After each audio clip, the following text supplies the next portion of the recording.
This is wrong. What is wrong and what is right, that I will decide. हाँ sir, doctor Ishan. Stay out of this! કેમ છો દોસ્તો? આ શુક્રવારે suspense થ્રિલરથી ભરપૂર લવ સ્ટોરી ધરાવતી ગુજરાતી ફિલ્મ રજૂ થઈ છે, જેનું નામ છે મોનમ. પોણા 2 કલાકની આ ફિલ્મ કેવી છે અને જોવા જેવી છે કે નહીં તેના વિશે વાત કરીએ.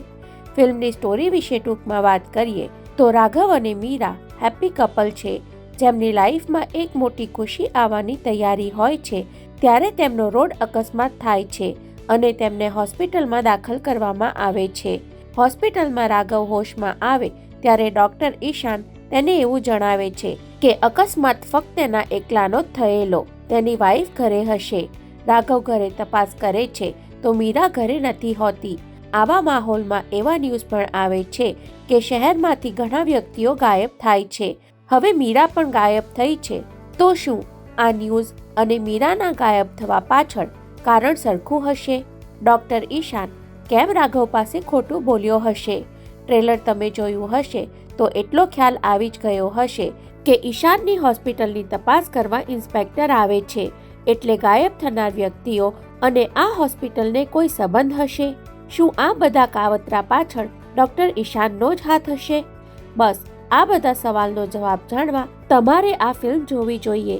ફિલ્મના પ્લસ માઇનસ પોઈન્ટની વાત કરીએ તો ફિલ્મ ફક્ત પોણા 2 કલાકની છે, એટલે આ ફિલ્મમાં બિનજરૂરી લાંબા સીન જોવા મળતા નથી, જેને કારણે ફિલ્મ લાંબી નહીં લાગે. ફિલ્મની શરૂઆતમાં જ મેજર ઇવેન્ટ બની જતી હોવાથી આગળ શું થશે એ જાણવાની ઇંતેજારી થશે.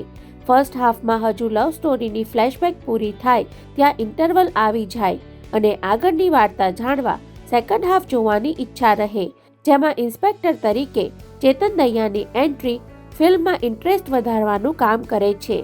ઓવરઓલ ફિલ્મની પ્રોડક્શન વેલ્યુ અને મ્યુઝિક ઠીકઠાક છે. ગીતો વારંવાર સાંભળવા ગમે તેવા નથી, પરંતુ તેનું પ્લેસમેન્ટ પ્રોપર હોવાથી ફિલ્મની લંબાઈ વધારતા નથી. ફિલ્મના રાઇટર અને ડિરેક્ટર બંને નવા હોવા છતાં એક સારી ફિલ્મ બનાવવાનો પ્રયાસ થયો છે એવું લાગશે. આખી ફિલ્મમાં જો સારી રીતે કોઈના પાત્રો લખાયા અને ડેવલપ થયા હોય તો તે છે ડૉક્ટર ઈશાન અને ઇન્સ્પેક્ટર દિલીપ. ખાસ તો નેગેટિવ રોલ હોવા છતાં ડૉક્ટર ઈશાનનું પાત્ર એક રીતે એવું લખાયું છે કે ફિલ્મ પૂરી થયા બાદ ફિલ્મનો હીરો રાઘવને બદલે ઈશાન છે એવું પણ લાગી શકે, કેમ કે રાઘવના પાત્રને ફિલ્મમાં ખાસ કશું કરવાનું આવ્યું જ નથી. એટલે કે ફિલ્મનો મોટો માઇનસ પોઈન્ટ એવો ગણી શકાય કે ફિલ્મનો જે હીરો છે એ હીરો છે જ નહીં અને વિલન છે તે હીરો છે. એવી જ રીતે ચેતન દૈયાની ફિલ્મમાં એન્ટ્રી થયા બાદ બાકી બધા કલાકારો તમને ભૂલાઈ જશે. એટલે કે એક્ટિંગની દ્રષ્ટિએ વાત કરીએ તો આ ફિલ્મમાં મૌલિક ચૌહાણ અને ચેતન દૈયા બાજી મારી જાય છે.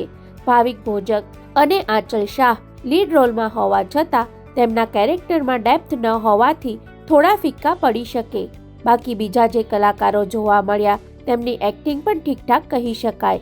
બીજો માઇનસ પોઈન્ટ છે ફિલ્મની સ્ટોરીમાં લોજિકનો અભાવ. ફિલ્મ એન્ટરટેનર છે, પરંતુ જો લોજિકની દ્રષ્ટિએ જોવા બેસીએ તો અઢળક ભૂલો ઉઠીને આંખે વળગે તેવી છે. એવી જ રીતે ફિલ્મમાં જે કલર કરેક્શન કરવામાં આવ્યું છે તેમાં પણ ખૂબ વેરિએશન દેખાઈ આવે છે.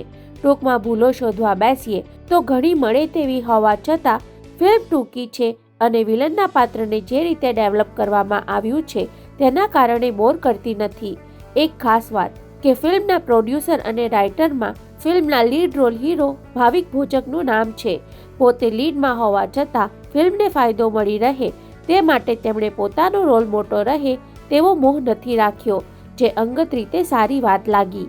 રેટિંગની દ્રષ્ટિએ વાત કરીએ તો અડધો સ્ટાર હ્યુમન ઓર્ગનની થતી ચોરી જેવા અલગ વિષય પર સ્ટોરી હોવાને કારણે, અડધો સ્ટાર ખાસ તો મૌલિક અને ચેતનભાઈની એક્ટિંગને કારણે, અડધો સ્ટાર ફિલ્મના ઠીકઠાક મ્યુઝિક અને બીજીએમ માટે, અડધો સ્ટાર ફિલ્મની ઓવરઓલ પ્રોડક્શન વેલ્યુ માટે અને અડધો સ્ટાર ફિલ્મની લેન્થ ન વધારવા માટે એડિટર અને ડિરેક્ટરને આપવો જોઈએ. એટલે કે અમારી દ્રષ્ટિએ આ ફિલ્મને 5માંથી 2.5 સ્ટાર આપી શકાય. ટૂંકમાં જો તમને અલગ પ્રકારની ગુજરાતી ફિલ્મ જોવાની ઈચ્છા હોય અને દિમાગને બહુ કસરત કરાવ્યા વગર સસ્પેન્સ ફિલ્મ જોવી હોય તો આ ફિલ્મ સહપરિવાર જોઈ શકાય તેવી છે અને થિયેટરમાં જોવા ન જવું હોય તો OTT પર જ્યારે આવે ત્યારે ચોક્કસ એકવાર આ ફિલ્મ માટે ટાઈમ ફાળવી શકાય તેવી તો છે જ.